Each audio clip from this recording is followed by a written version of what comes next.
All right, so welcome all. This is the beginning of what will be a Torah Talk series, and we'll be looking at church history. Okay? The goal of this series is to kind of examine the question that a lot of us have when we first started on this journey, and it's kind of like, well, what happened? How did we go from, you know, keeping Torah laws as it involves food, not eating pork, to so on and so forth, to having Easter ham, right? Or ham for Christmas and so on and so forth, those kind of things. How do we go from things like, well, at a time where there was no Easter, there was no Christmas, there was no et cetera, to now those are like the monumental holidays of Christianity, all right? So much so that sometimes when people want to make the little joke about the people that only show up for certain days, they call them Creasters because they only show up for Christmas, they only show up for Easter, as if those are the big ones. But where are those? Where are those in the Bible, right? What we're going to be looking at and what we're going to be examining is an overview of what happened. We're going to be going into seeing how we got from what we see in whether it's in the Old Testament, the Tanakh, or what we see in that area with the apostles and the stuff like, don't worship me the way people worship other gods. How did that all change? What institutions came into place? Because here's the thing. We know, as we've gone through this life and us here together, that that's not how it's supposed to be. But something happened. And a lot of times when we start this journey, it's kind of like, well, my pastor, my grandmother, my et cetera, they couldn't all have been wrong. I mean, we've been doing this for hundreds, thousands of years. We got these traditions. But they can't be bad. They can't be wrong. Or can they? What if while we go through history, we start to see that no, there were times where things were brought into place with specific intent. And well, here's the thing too. Sometimes people like to get into conspiracy theories and stuff like that. That's not what this is. Is it a conspiracy on some level? Sure. But what I mean is, today everything's a conspiracy, right? Obama was the Antichrist. Biden was the Antichrist. Trump is the Antichrist. You got the vaccine, you were taking the seal of Satan. You know what I mean? So on and so forth. All that stuff. We're not going into that. We're going to look at actual history. We're going to look at actual writings, because the beauty of it is there are sources with which we can look at that literally tell us this is what happened. Sources from the time. In history, it's what they call a primary source. There's a primary source and a secondary source. A primary source is something that's written or sourced from the time in question. So as we go through this, I'm not going to be just, my opinion on it. I'm not going to be just looking at what someone from our time says on it, although we'll have some of that too. I'm also going to be showing you guys the actual writings themselves from the councils that were made. Councils in the 3rd century, and the 4th and 5th century, so on and so forth, where certain things were designed and put into place, and shows us how we got here. Also, as we get later on, we'll look at the creation of the Catholic Church, because there is a lot when it comes to the Catholic Church as an institution. But with that said, there's something else I would like to say, and it's this. Mainly, that's what we're looking at, the institutions. People are people. People are different. You have people who are Catholic who I guarantee you are saved. And so that's for us to remember here, for anyone watching online. Baptist, Presbyterian, whatever persuasion you come from, there are people in those groups that are saved. I'm not going to say everybody in those groups are saved any more than I would say anyone in any particular group is saved, because it's a personal relationship. We always have to remember that. Right? We always have to remember that. But yeah, I mean, we're going to look at this stuff. We're going to look at what happened to that Jewish root to our faith, right? The Hebrew roots to our faith.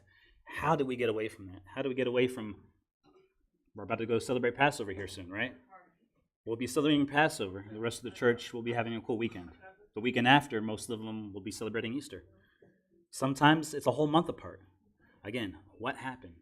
How do we go from Paul saying in Romans 11 and Romans 9 and other areas how he tears up for his brethren, and how the church is supposed to provoke them to jealousy as a means of bringing them in, to then, about 400, 500 years from before now, we get Martin Luther, who sits there and writes a whole letter called The Jews and Their Lies, and talks about how they need to have their synagogues burned down and their Torah scrolls thrown away. What happened? That's what we'll be going over the next several weeks, okay? So, with that, though, we're going to look this week. It's a lot of context setting. We're going to look at a few things that kind of lead up to those initial changes, and then we're going to build from there. So I always forget to make sure this is on. There we go. So an initial background context to everything we're going to go over is looking at just leading up to the time of Yeshua. And a lot of people sometimes, even today, we make this bad idea of looking at whether it's Christianity or Judaism and assuming it's a one monolithic thing. Well, here's the thing. Judaism now or then wasn't ever just Judaism. It was Judaisms, plural. You had sects. You had branches within it. There wasn't just the Pharisees and then one group of Pharisees. There was the Pharisees, and there was different schools of Pharisaic thought. On top of that, you had stuff like the Sadducees, the various political parties that you see. We see some of that in the Gospels when we're reading through that. The Sadducees, the Pharisees. There are other groups. You had the Essenes. Sorry, I'm not saying that perfectly right. Essenes, yeah. You had groups like the Zealots, and there were more. I mean, during that first century, there was somewhere in the range of like 12 to maybe 15 major sects of Judaism. Most of the time, it was heavily based on where one was geographically. All right, so you kind of had the ones that were more in Persia, or what would have been the Persia area, the ones that were in the Holy Land, the ones that were throughout the Roman Empire. In addition, each one had traditions and stuff that they had kind of brought up, ways of interpreting the Torah, or in some cases, like the Sadducees, they only accepted the Torah. They didn't accept the rest of the Tanakh. They didn't accept the rest of the prophets as being authoritative. So you can imagine how that shaped their theology, right? So all these groups are what Yeshua is born into. A Judaism that's no longer fully unified, but divided. It has corruption. You get some groups that are very, like the Sadducees, who were very big on the money and the influence and the power. That was the priestly class. Most of the priestly class were a part of that group. But they were very concerned with this. A lot of them had a lot of corruption with the Roman government, and the Roman government was actually instituting some of the priests at that time through them. And some of the traditions and stuff they had, like let's say the Pharisees in particular, they had what was essentially called the oral law, what would become the Talmud and things like that. Not everything was bad that they had in the oral law and the traditions. It was a means of interpreting the Torah, God's word. That's what it was. That's what it was supposed to be. However, some of it was way off. You see, with that particular group, they were very big about building a fence around Torah.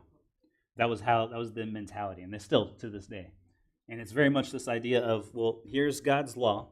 If you do this or you don't do this, it's going to be sin. Our whole history is of our people going up and down, up and down. So how can we fix this? There's a good intent behind this. The intent is, how do we fix this? Let's build a fence around this.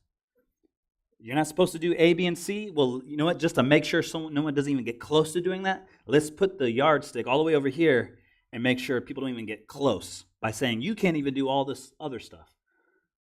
People do that today. Don't get drunk. Doesn't mean you can't drink, but don't get drunk. There's a very famous, one of the largest Christian denominations in the United States, who say it's a sin to even drink whatsoever. Yeah, Baptists. Our Baptist brothers and sisters, right? That's that for them, for a lot of them, not all, but at least as involves the doctrines of their institutions, that's a sin. It's not a sin. But what do? They don't think they're doing that. They have a good intention. They're saying, hey, in order to keep people from even getting drunk, if they don't even drink at all, they're not going to get drunk. Good intentions like that. But here's the problem with good intentions, right? What's the saying? The road to hell is... Yeah, thank you. The road to hell is paved with good intentions. Sometimes we get so caught up in making essentially these how I want to word this, essentially these personal convictions, as it were, into rules for everybody, which isn't the best, but it can sometimes pull away from the intent behind specific laws of God. And we get so caught up in trying to keep this extra minutia that we forget the actual intent of whatever particular law of God is in question in that moment. And this is one of the things Yeshua got really big with him on. In addition, because of the corruption, so not just the good intention, but other things, there were traditions they had that actually took away from God's law and excused them from doing things that God actually instructed people to do. So that was part of the corruption that came in. But here's the thing. All that stuff was warned about in the prophets. It's not like it was a surprise, technically speaking. The prophets talked about how during their time there was corruption in leadership, and they prophesied about future times where that would keep going back and forth. And again, when we read the story of Israel, this is what we see. We see this. Moments where they do good and other moments when they don't. And when they don't, it's always because of corrupt leadership. That can always be shown. Again, so once we get to the time of Yeshua, we're having a mixture of that. Not all the Pharisees were bad.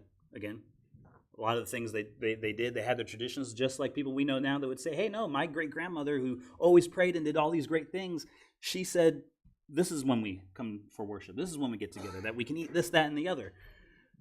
That's how people we know are today, right? And it's hard. It's hard for someone to disconnect that because their grandmother might have been a great person who sat there and prayed for them, or their grandfather, whoever the case may be, their aunt who introduced them to Yeshua, which, again, that's important. That's good. But that doesn't mean that things can't seep in. Despite the best of intentions, things can seep in. And like I said, the prophets warned about this. So did the apostles. So did Yeshua. Yeshua talked about those who would come in his name, but would deceive. And he constantly talked about, watch out so you're not deceived. The apostles, Paul, Peter, Jude, James, all warn about these things in their letters. And that's what I want to focus on a little bit here real quick. As we go through this journey, there'll be moments where I bring up Bible and we will look at passages and whatnot. Primarily, this is going to be a history study, but it is good to look at the Bible for reference and some stuff. And in this particular case, we have a warning from Paul. And this is really important. So we're going to look at Acts 20, 17 through 31 quickly. Here, the context is that Paul is on his last journey to Jerusalem. All right? He knows that it's going to essentially be the last time he's going to see many of the leaders that he's established at the congregations that he has set up by this point. All right?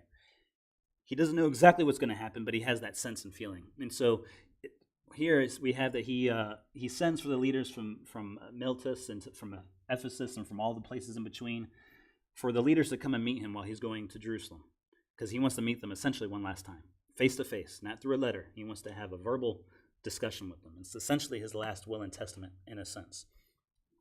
And it says that when they arrived, he said to them, "You yourselves know how from the first day I set foot in the province of Asia, I was with you the whole time, serving the Lord with much humility and tears, in spite of the test I had to undergo because of the plots of the unbelieving Jews. You know that I had held back nothing that could be helpful to you, and that I taught you both in public and from house to house, declaring with utmost seriousness the same message to Jews and Greeks alike. Turn from sin to God and put your trust in the Lord, Yeshua the Messiah. And now, compelled by the Spirit, I am going to Jerusalem. I don't know what will happen to me there, other than that in every city the Ruach HaKodesh, the Holy Spirit, keeps warning me that imprisonment and persecution await me. But I consider my own life of no importance to me whatsoever, as long as I can finish the course ahead of me, in the task I received from the Lord Yeshua, to declare in depth the good news of God's love and kindness. Now listen," he says, "I know that none of you people among whom I have gone about proclaiming the kingdom will ever see me again. Therefore I testify on this day that I am innocent of the blood of all, for I did not shrink from proclaiming to you the whole plan of God." In other words, if you guys mess up, it's not on me. That's what he's saying there. And this is the most important part that we're about to go to next of this little spot from Paul. "Watch out for yourselves, for all the flock in which the Ruach HaKodesh has placed you as leaders, to shepherd God's messianic community," the ecclesia, the church in most translations will put there, "which he won for himself at the cost of his own son's blood. I know that after I leave, savage wolves will come in among you, and they won't spare the flock. Even from among your own number, men will arise and teach perversions of the truth, in order to drag away the Talmudim, the disciples, after themselves. So stay alert. Remember that for the 3 years, night and day, with tears in my eyes, I never stopped warning you." So when I started up on this journey, one of the big things for me was, well, we got all this history, all this stuff, and we could have been wrong for that long. We couldn't, right? But then it hit me, wait a minute. That's what I say when I'm talking to my Catholic brothers and sisters, and I'm trying to talk to them about certain things within the Catholic institution. That's been around for well over 1,000 years. So where do I get off saying, well, no, that's just them. I can't have anything from my institutions that I'm wrong about, right? Of course, no, that's when I started to realize that. And then as I'm rereading through certain things in the Bible, I come to this beautiful gem, and it's like, wait a minute. Not only does Paul warn that things will happen, he says, guys, from among the people in front of me, from among your own number, some of you are going to go ahead and do exactly this. That's what he says. He says, even from among your own number. Now, again, the people he has there are the elders, the leaders from the congregations that he himself has set up. These are the people that he chose himself, or were chosen by the people he put in place. And he warns. He already knows. He's prophesying right now. He's saying there will be some among your own number who are going to start messing things up. All that to say is the idea that, well, we couldn't be doing it wrong for this long. He says that as soon as I leave, it's going to start.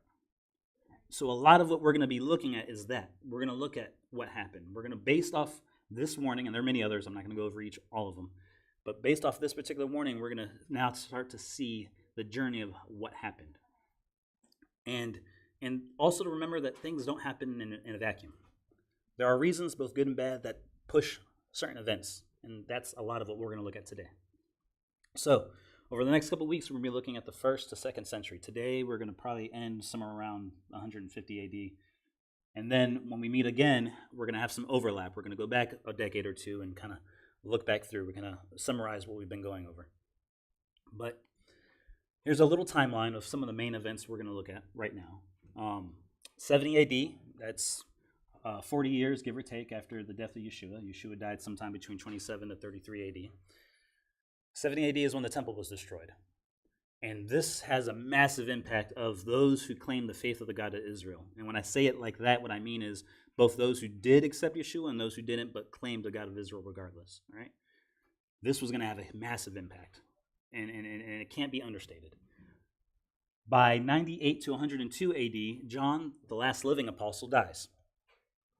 He died of natural causes. He's potentially the only apostle to have died of natural causes. Pretty much all the other ones were murdered, or martyred, depending on how you want to look at it. By 135 AD, we have what's called the final revolt of the Jews against Rome, the Bar Kokhba event. We'll look at that. And then around 150-ish AD, yes, with 50-ish, Polycarp defends, among other things, Passover celebration. Polycarp is considered one of the early church fathers.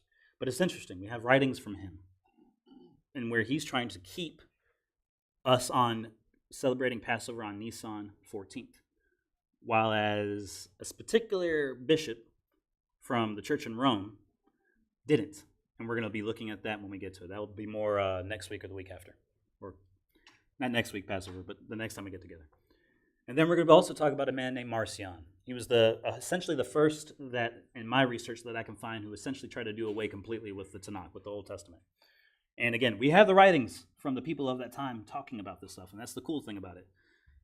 Because if you look for it, you can find it. It's not hidden away. Excuse me. Whoa, that was a burp. It's not hidden away. It's there, and it's very easy to find. Yeah, right. Sorry. Compliments to the chef. All right. So, temple is destroyed. Tired of the Roman occupation, a faction, one of those factions of the Jews called the Zealots, tried to free themselves of Roman rule. The Zealots, you guys remember Simon the Zealot in the Bible? He was actually part of this group, in his origin at least. That's why he was called Simon the Zealot. This Zealot group were essentially terrorists for the Romans. All right, there was a particular group within them called the Sicarii, which were just blood mercenary assassins. They would go and take out various Roman generals, sometimes their whole families. Sometimes these guys, if they felt like any particular of their Jewish brethren was too buddy-buddy with the Roman occupiers, they would kill them too. So they were pretty rough guys. And so they eventually instigated a rebellion leading around 65-ish, 67 AD. They started this, and it ended by 70 AD. It would lead to a full siege that lasted about 3 years of Jerusalem. Roman legions were sent there, Roman legions from around the area of Judah, Samaria, and they would eventually destroy the temple. Leading up to this, as that was about to happen, the Messianic Jews of the area fled. They, whether it's purely because of the warnings that Yeshua had talked about in reference to the temple being destroyed, and or in combination with the fact that they had some prophets with them who warned about it. There's some writings that make insinuations about that, maybe. Regardless, they saw what was coming and they knew, and so they fled. Unfortunately, this was also caused a rift between the Messianic Jews that were there and their Jewish brethren who weren't necessarily believers because, well, they left them. They're in the middle of a battle, and these guys, or a war that was getting ready to start, and their Messianic brothers mostly leave. But that's because, again, they already knew. Yeshua had foretold the destruction of the temple. They started to see what was happening and thought this was it, and they were right. The Sadducees, which one of those groups of Judaism, their whole power and influence was built around the temple. With the temple gone, they were gone. Their ability to have any kind of power and influence was gone away. Any questions and stuff will wait towards for the end. I promise we'll have a Q&A after. The Essenes essentially faded out. They were very much a group that kind of stayed away. These are the guys who wrote the Dead Sea Scrolls. They were in the Cormeria and some other areas. They did have groups of them in some of the towns and whatnot, but they eventually faded out. They were soaked into what would be left of Judaism, or some cases soaked into the Messianic groups as well. There were other groups and whatnot, but really the group that would end up being left standing, as it were, was the Pharisees. The Pharisees and their various schools of thought. From the Pharisees, we get essentially rabbinic Judaism of today. All forms of Judaism today have their roots in what the Pharisees would make, with the rabbinic Judaism that they would make over the next couple centuries. Think of it like we're all related to Adam, right? But not everybody from Adam exists, right? Really, everybody from Noah is what exists. And so think of it like that. This is kind of like you had Adam before, and then now with this event and what would happen, all of Judaism comes from Noah. In this case, what I mean by that is from the Pharisees here. That's all that's left. All the other groups are kind of fall to the wayside. And so the oral Torah becomes a big thing. They start writing it down, and that's, again, where we get the Talmud from. Talmud. Over 100,000 Jews were enslaved in this event by the Romans and sent throughout the Roman Empire. All right? This is not, though, when the Roman exile happened. That will be later. That would be almost a century later. But that's not this. Jews were still in the land, and for the most part, they still had access to Jerusalem, even with the temple destroyed, and so on and so forth. Josephus, he's a Jewish historian from the first century. He has a whole bunch of writings that talk about this. This is a little excerpt right here that I picked out. Essentially here, he talks about how once the Jerusalem was being sieged, over the 3.5 years, some people started to say, we give up. We're going to surrender, we'll walk out, and we'll leave. Which the Roman generals, this is really all they wanted. They just wanted to get them to stop. The Rome didn't have the patience for rebellions, okay? But that said, as some were leaving, some decided, let me take the gold that I have, the things I have, and swallow them so that I could have it later, right? But as a means of having something that they can pay for later once they got out. Unfortunately, for some of these guys, some of these Romans found out, and when I say Romans, in this case, the Roman military men, the reality is the Roman armies that were sacking Jerusalem were mostly made of the local population of Arabs and Syrians, as attested to by Josephus and other writings as well. The generals, no, they were from Italy. They were the Latin ones, but the foot soldiers in this case were very much the surrounding populations. Once they found out about this, they started gutting them as they came out to go ahead and get them alive in order to get the gold or anything they had. Now, again, that wasn't everybody that was doing that, swallowing gold, but just in case, they said, we're going to gut anybody and everybody, all right? And we're told that it was by Josephus that it was specifically the Arabs and the Syrians who were doing that. They would cut them up, and then one particular night, over 2,000 deserters were thus dissected in just one night. So you can imagine how that probably happened over the span of weeks, right? For people that were trying to leave, thinking, hey, if we leave, at least we can leave. Eventually, when this started to happen, that wasn't the case. And as bad as the Romans were when that General Titus, who was the one leading over all this, he didn't like this. He actually got mad about it. He also didn't want them to destroy the temple. He tried to keep them from destroying the temple, but the Arab and Syrian legions that he had with them, once they got into Jerusalem and got past the walls and whatnot, they had just such a bloodlust that they went and started a fire in the temple. Titus, the general, tried to get some of his particular guys and fight the fire, but they weren't able to. So that's an interesting thing there. In any case, so after this event, and I want you to imagine, again, remember, the temple is the center of worship for those who were following God. Again, it didn't matter whether you had Yeshua or not. This was the temple. This is where you went. We know in the book of Acts what happened. It says in those first little while, every day they were at the temple, right? This is what they were doing. The temple was the center of worship for all who claimed the God of Israel. Again, whether you had Messiah, Yeshua or not, it didn't matter. This was the place. This was destroyed. No longer was it there. Just like when it happened with the Babylonians, right? This is huge. This has such an impact on, and it's going to affect both the theology of Jews who don't accept Yeshua. It's also going to affect the theology of Gentiles who are coming into the faith over the next couple centuries. This moment is still used today as a justification for why the Torah is done away with and this, that, and the other. There are whole denominations that their theology is based on this idea that everything in Revelations and all that is there. There's a theology called preterism, and essentially believes that most prophecy, if not all prophecy, is completely done because at 70 AD it was finished. God was done with that system. He did away with it. That's how they see this. That's not to say that this wasn't a punishment. I'm sure it was. But it wasn't God throwing away everything he had already established either. In any case, between 80 to 105 AD, give or take, Gentiles start to become the dominant group amongst believers. It might have even started a little bit before that, but for sure in that time, they became, number-wise, the majority. The majority of mainstream Pharisees officially start to make belief in Yeshua heretical during this time. I know when we read the Bible, we're like, well, wait a minute. In those first few chapters of Acts, you see them getting persecuted. True. But if you pay attention while you're reading Acts, where do they meet for the Council of Jerusalem, which is about 15 years after Yeshua? In Jerusalem. They're not being persecuted like that anymore. Paul was able to go to the temple. He got in trouble. They accused him of bringing a Gentile in, but they weren't accusing him of following Yeshua when they did that. They accused him of bringing a Gentile in. My point being is, by the time you get to 45 AD and after, and a little bit before that and after, the Jews, Messianic Jews, weren't being persecuted to that kind of level anymore by their Jewish brethren, like when Paul was going around having guys killed.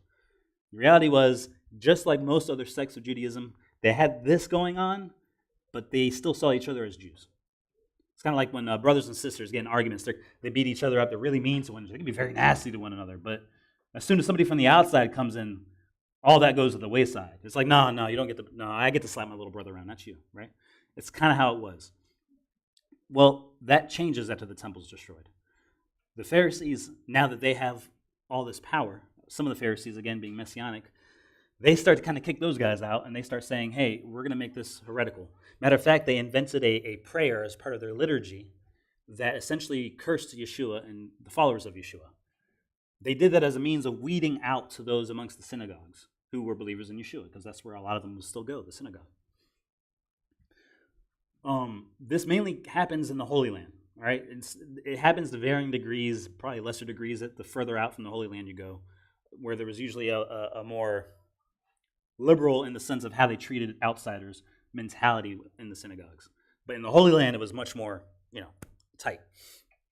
The belief in Yeshua, Jesus, starts to be seen in some places as a separate religion from Orthodox Judaism as a result. We have to remember that originally the faith was considered a sect. Messianic Judaism was considered a sect of Judaism, right? And again, we give it that name, Messianic Judaism. They called it the Way.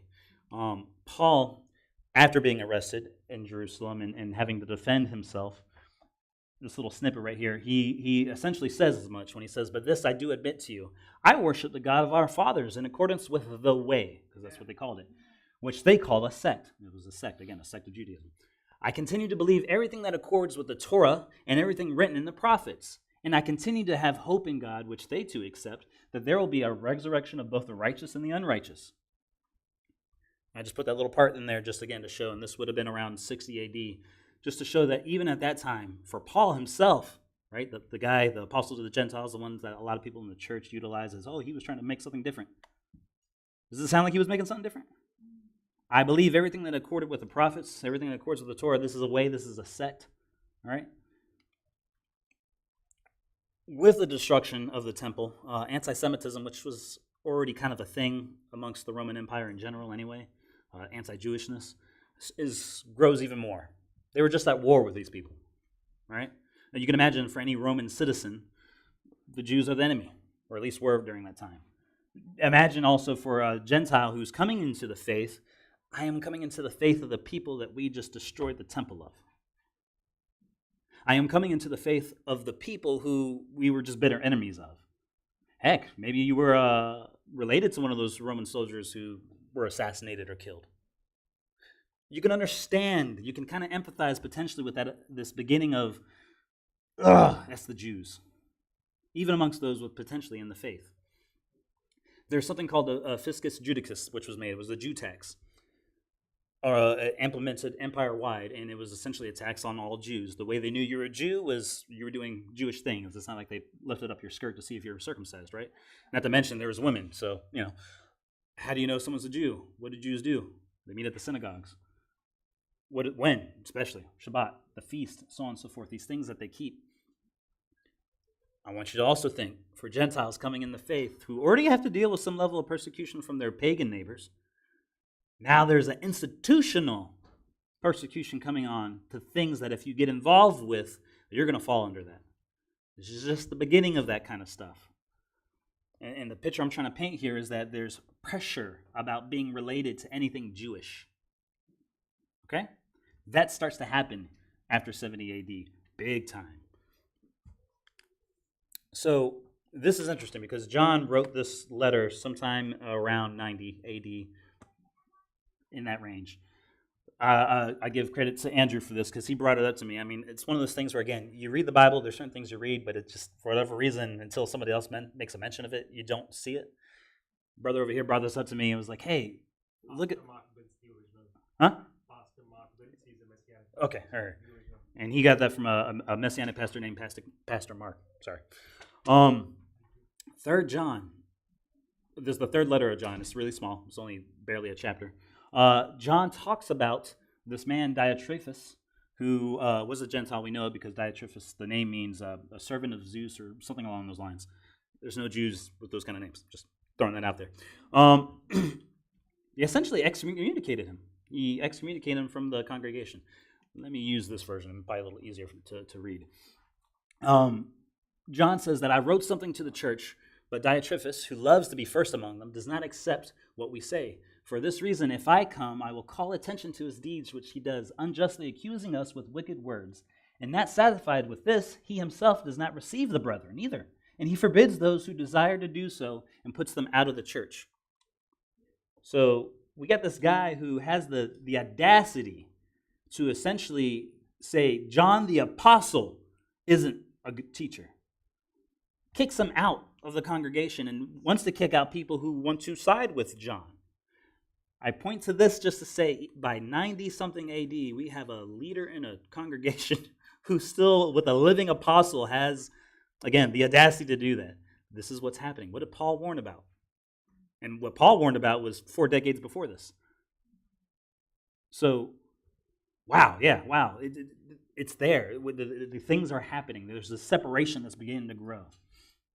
And you have leaders who are coming in, again, some with intent, some without intent, who are bringing in either bad theology or are coming in because they want to just make things their own.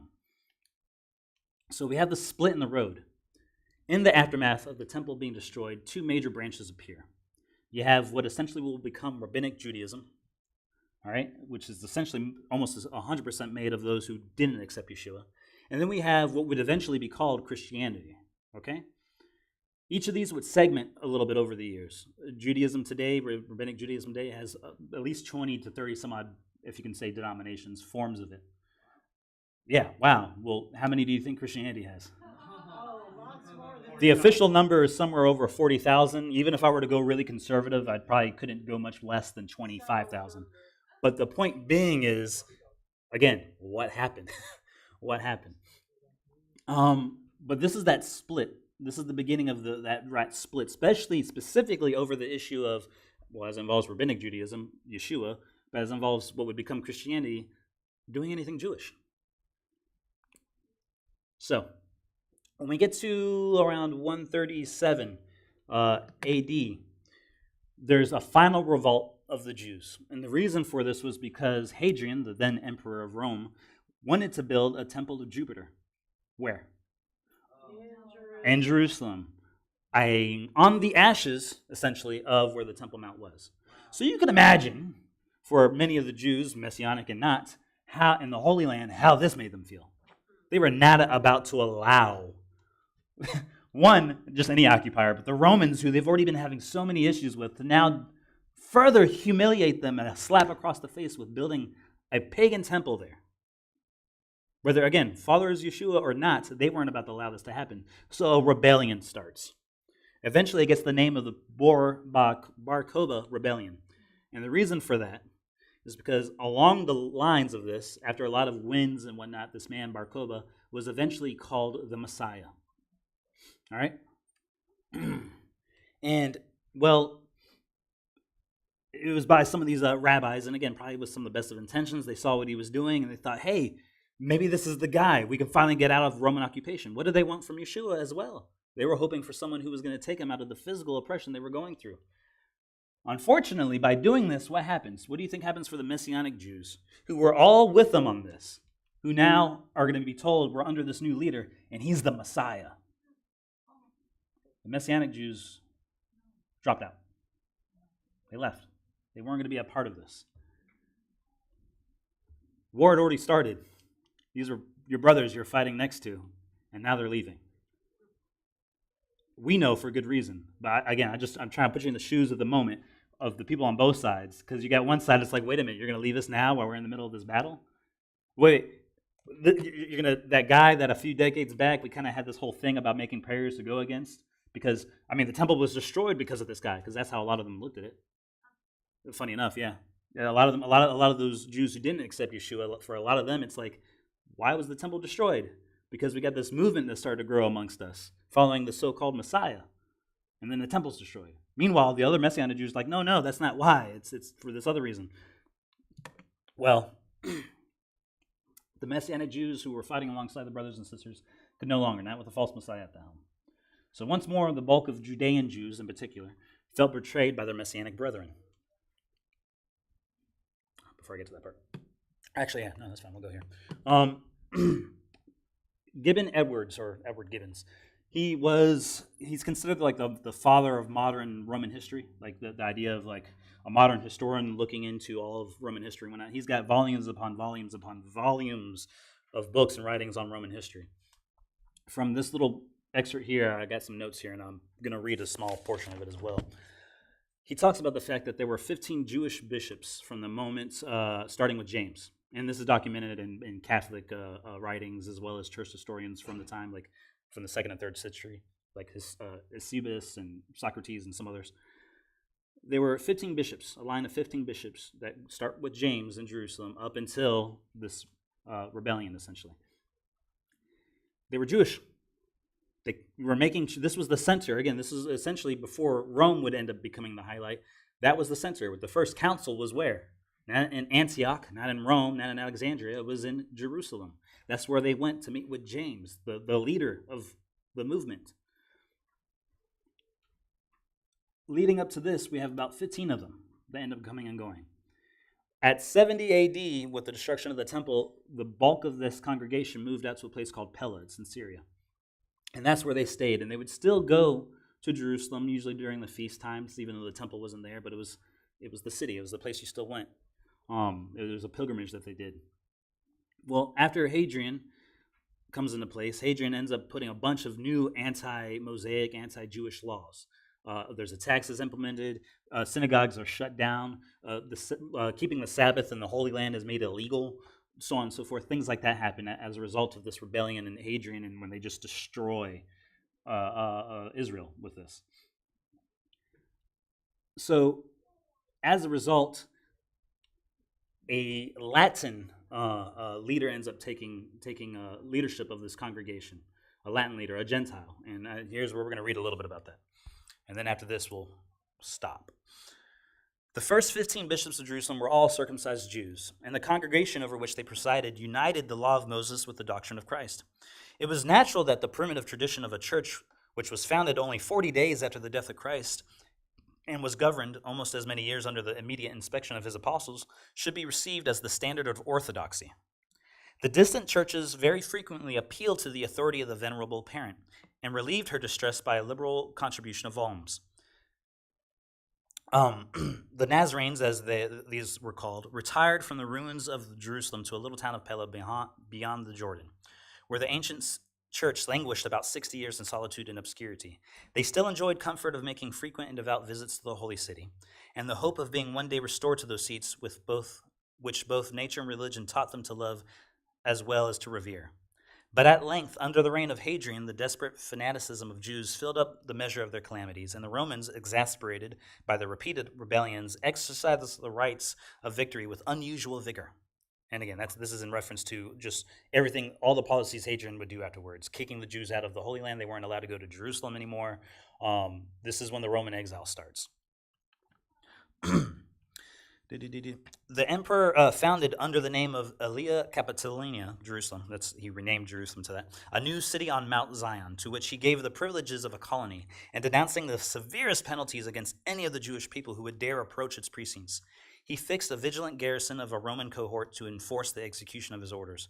The Nazarenes had only one way left to escape the common prescription, and the force of truth was on the occasion assisted by the influence of temporal advantages. They would end up electing Marcus for their bishop, a prelate of the race of Gentiles, and most probably a native either of Italy or some of the Latin provinces. At his persuasion, and the most considerable part of the congregation renounced the Mosaic law, in the practice of which they had preserved above a century. By the sacrifice of their habits and prejudices, they were able to purchase a free admission into the colony of Hadrian. When the name and honors of the Church of Jerusalem had been restored to Mount Zion, the crimes of heresy and schism were imputed to the obscure remnant of Nazarenes who refused to accompany their Latin bishop. In other words, the ones who said, no, Mosaic law is still a thing. They were then called heretics. They still preserved their former habitation at Pella and spread themselves into villages adjacent to Damascus, and he continues, so on and so forth, other areas. Eventually, they would get the name of Ebionites. It's Ebionites, and were rejected from one religion as apostates and from the other as heretics. In other words, the Jews didn't accept them, and neither did the Christians. They found themselves compelled to assume a more decided character, and although some traces of that obsolete sect may be discovered as late as the 4th century, by that time they were essentially melted away either into the church or the synagogue. In the sense of like the rawest form of a Messianic Jew, if you will, that's who these people were. And that's what would end up happening to them after everything that goes on there. Throughout the rest of the Roman Empire and the faith movement that was more separated from this, there were other things that were beginning to happen, related to all these policies that Hadrian was putting into place, but following that same route. What happened with them? With the Gentile who was in charge? Not that in and of itself is bad, but a Gentile who said, hey, you can still have access to certain things and not have as much persecution if we just, let go of that stuff that they are making illegal. No more Shabbat, don't do it anymore. The synagogue's being burned down, we can meet at a different time. We can meet at different places, which in and of itself, again, isn't a bad thing, but the idea of letting go of God's law for the sake of having human temporal benefits, not a good thing. So to be Jewish or not, this is the question. After the defeat at the hands of Hadrian, the Jews were completely kicked out of their homeland. It was renamed Palestinia in Greek and Latin, Greek particularly, which was the Roman and Greek name specifically for the Philistines. That's where that name comes from, yes. All right. The observance of the Jewish feasts were outlawed. Many synagogues were shut down. This put a lot of pressure on old and new Gentile believers alike. Again, by this time, Gentiles are the majority, okay? Gentiles, guys who essentially don't consider themselves Jews, aren't about to go through the persecution of the Jews if they don't have to, right? Most of Hadrian's edicts would be taken away by 140 to 150 AD by the succeeding emperor. But the general Roman consensus was that the Jewish people are the enemies. 2 massive revolts within 70 years, both leading to major Roman campaigns. This particular one, the emperor himself, Hadrian, had to come to put this one down. The leader of all Rome, with his special Latin bulwark troops, came to shut this one down. That's how bad it was. That doesn't normally happen, where the emperor himself is the one leading the charge. Sometimes for his own stuff, sure, but to have to take care of a rebellion, that doesn't normally happen.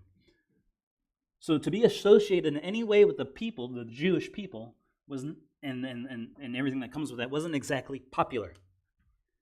Being related to the Jewish people was never always popular, but even now more than ever, especially with institutional laws against them, again, the pressure, you can imagine that pressure that would put for Gentiles throughout the empire who were coming into a Jewish faith. Right? And that's where we'll stop for now, because I know that was a lot. when we do this again, we are going to backtrack a few decades on this timeline and look at more detail about some of that stuff that's happening, some of that context that's setting up. Because from all of this is birthed out the various councils, where essentially they completely cut off the roots of the faith, anything Jewish. But it all starts from here. This is the context for why that happened. This is why people started getting it in their mind that maybe God's done with the Jews, the temple's done away with. And or people like that, and or those who are like, maybe I can find a way to not do as much Jewish stuff so I don't have to go through as much persecution. Again, those kind of things. That's what we're going to be looking at continually next time. So I will open it up for Q&A. I know you have your hand up, but you had your hand up earlier. Oh, look, can we get a mic? Someone run around a mic from... Oh, yeah, the green one. She's going to turn the green one on. Okay, wasn't it during the 12th century, kind of in the time period that you're talking about, that because the rabbis couldn't keep the people together, they invented Kabbalah? Kabbalah was invented sometime around the 12th, 13th century, but that's way down the line. We're not going to be touching on that. Kabbalah was a form of Judaism that was involved a lot of mysticism. Today's Chabad has got a lot of influence from Kabbalah. It's kind of like a modern rendition of it, so to speak. There's a lot of stuff there. It's a mixture. You can almost say it has some Gnostic leanings into it. When we get together next time on this, we're going to be talking about Gnosticism because that has another major impact. What we focused on today was mainly the Jews and how all that stuff was happening, but we're going to look at some other things that were happening that affected essentially the Christian faith. So who's next? Oh, she had her hand up.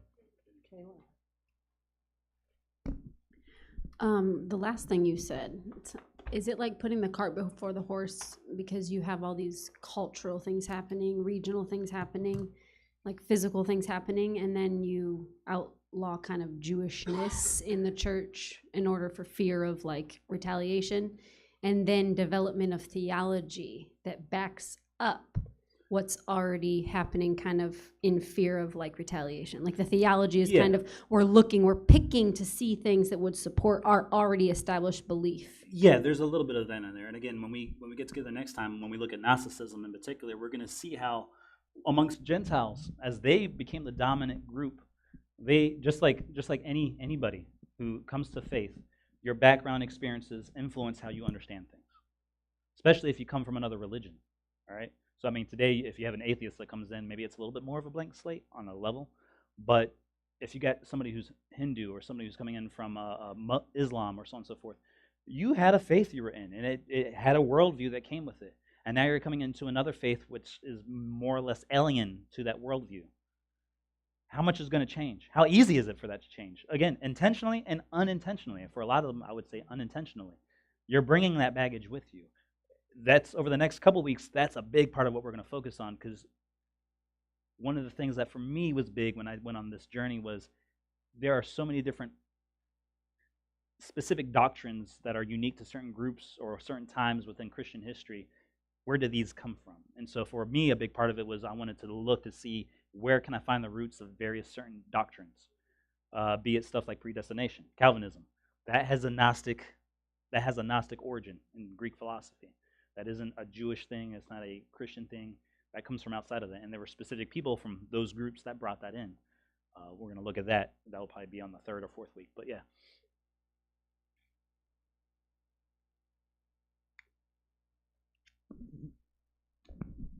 I want you to dive in, Nathan, about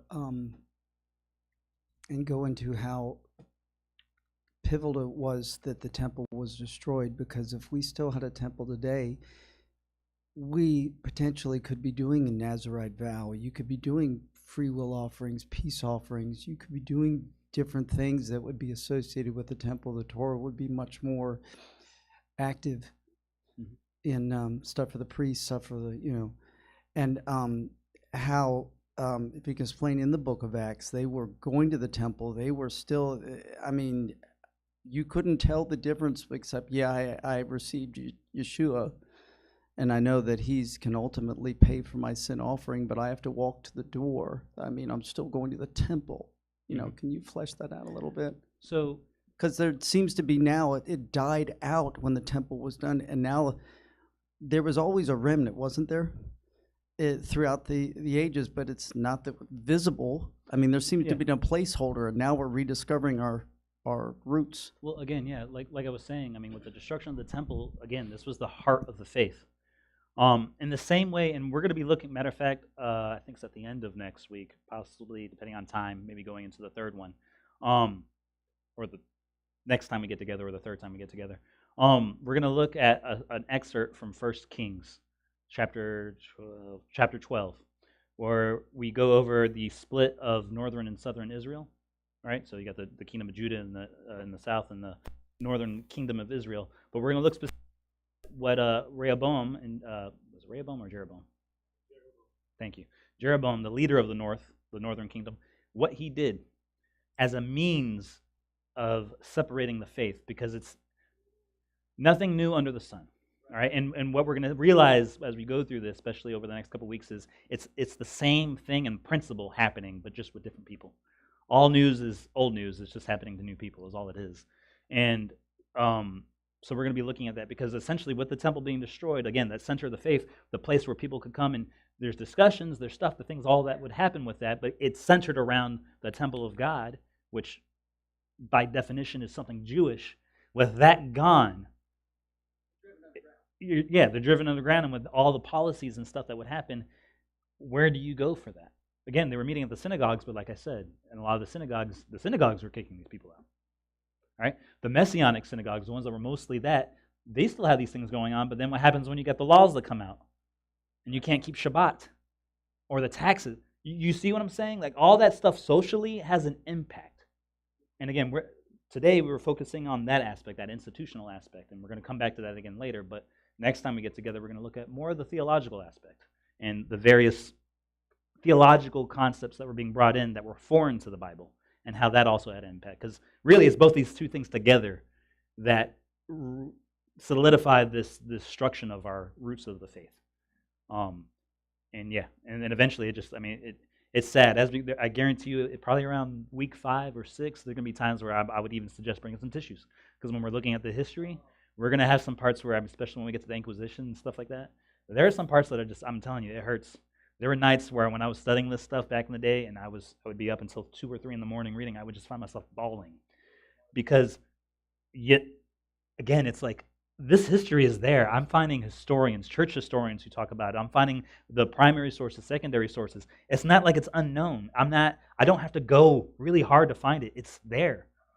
And it's like, how do we not know this? How are we not? Because we're not taught it. Because it's there, but it's not, even in the seminaries, it's not like that's a focus. It's kind of to the side. But it's there if you look for it. It really is, it's not hard to find. It really isn't. No, that's fine. Yeah, not in Bible school. Yeah.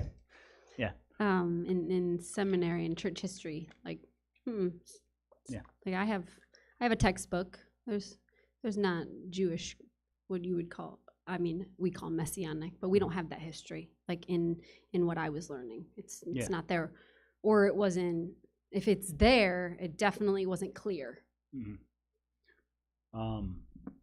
One of the things we'll look at when we're going through this too is also just this, like you were saying, kind of that cart before the horse. Eventually, theology is invented to excuse certain things, because that is a thing, and we're going to see that as we go through the decades.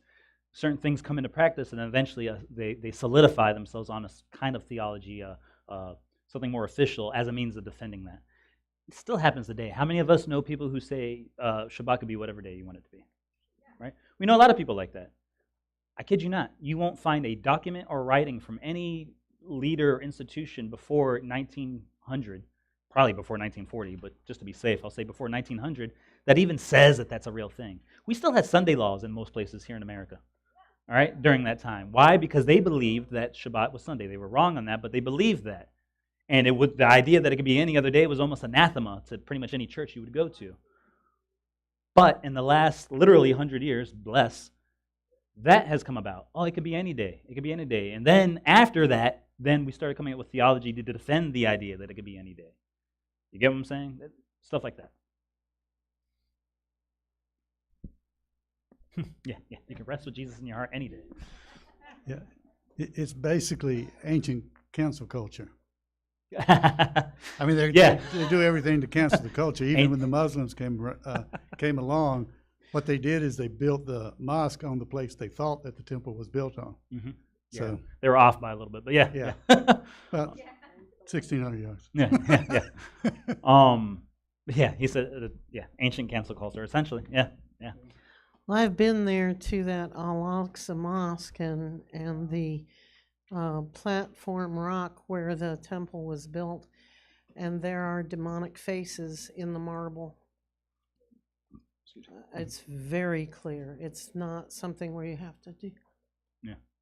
like that. It's really My, clear. my brother was over there about a couple months ago.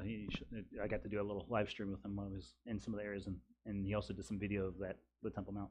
Well, Really it's cool. interesting you say about that Alaska Mosque, because a lot of those, it's a bunch of pillars around that are, it's a circle, and you work your way to the center. And there's 9 such structures around Jerusalem. And when the Muslims came in, they took something that was older Byzantine or something that was previously there to honor a biblical event that happened, like something happened up there around the Temple Mount, and they went to honor that. And then when they took over all these sites, and they turned Christian sites into Muslim sites. Yeah. I mean, the way of like religious wars usually, and any, and this isn't specific to Islam, this is most religious wars. I mean, Christians would do it too.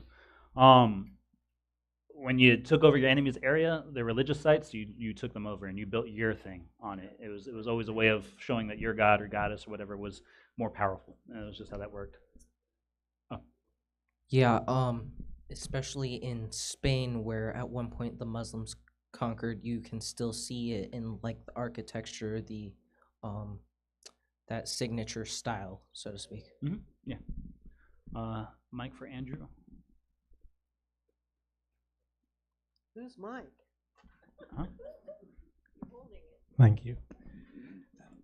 2, 3 comments, but I think one very important factor that we shouldn't forget is behind all of this is, and even to this day, they are spiritual powers. Mhm. This is not just random acts, or yes, it's not against. And I think as we with this study that Nathan is doing, I think I would encourage all of us to see what the Bible really says, because unfortunately through the distorted lens of several hundred years of revised biblical knowledge and instruction that we received, if you go back to the original text, you'll find that the war God has is not against us, humanity, his creation.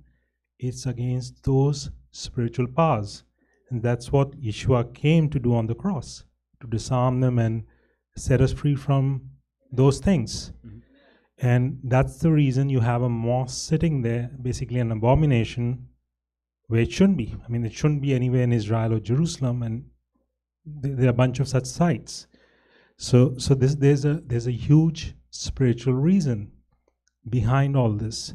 And what the enemy, because obviously the enemy does know they cannot defeat Adonai, right? No one can defeat him.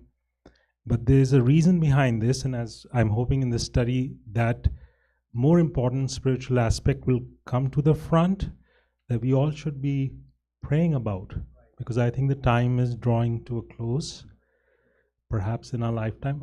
I'm thinking very likely now in our lifetime, and like it or not, we are not in charge, and the Lord knows the day of his wedding, or his son's wedding. Only the Father knows the day of his son's wedding, and that's drawing to close. But coming back, like all these points, these are not random. When you're saying that there's nothing new under the sun, or what happened in Israel, First Kings, we see right after that the believers from the northern tribes moved south, and those who didn't want to do anything with the God of Israel left. Mhm. So we never had lost 10 tribes. They were all there, intermixed. And the Jews, the term actually encompasses, as you had shared some weeks back, it includes all the tribes of Israel. They're not just the Judean tribe, they're everyone. Mhm. So while these things happen from the enemy's side to try to diminish or destroy what God has done, the Lord makes a way even through all of that. And right till Yeshua's day, there were all of them. And Paul, Rabbi Shaul, he was of the tribe of Benjamin. So we see all the tribes there. Yeah.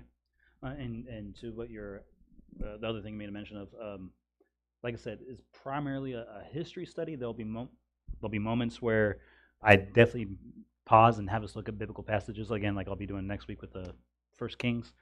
And then there'll be probably moments where we don't talk too much about that, but we will then have a moment where it's like, all right, let's look at everything that's happened, and to that end, especially towards the end of all this, looking at the spiritual reality of it all. Because again, yes, this is a battle against flesh and blood, and that's also why in the beginning I made a point of saying that I'm going to be looking at institutions. Are there people that make up the institutions and stuff? Sure, but this is, I don't want us to do like you got some out there who, ironically, like let's say when it comes to a lot of Protestant groups and Catholicism, and the way they talk about all Catholics and whatnot, I don't want us to do that.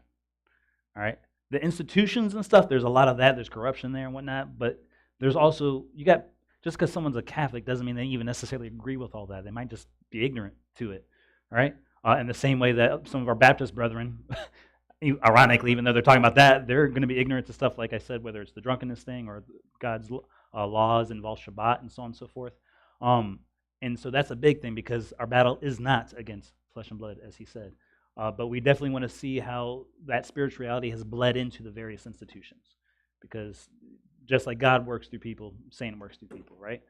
In these institutions. And we want to keep an eye out for that also as a way of watching that out for those kind of things and pitfalls in our own individual lives. Because we don't want to make those same mistakes either, right?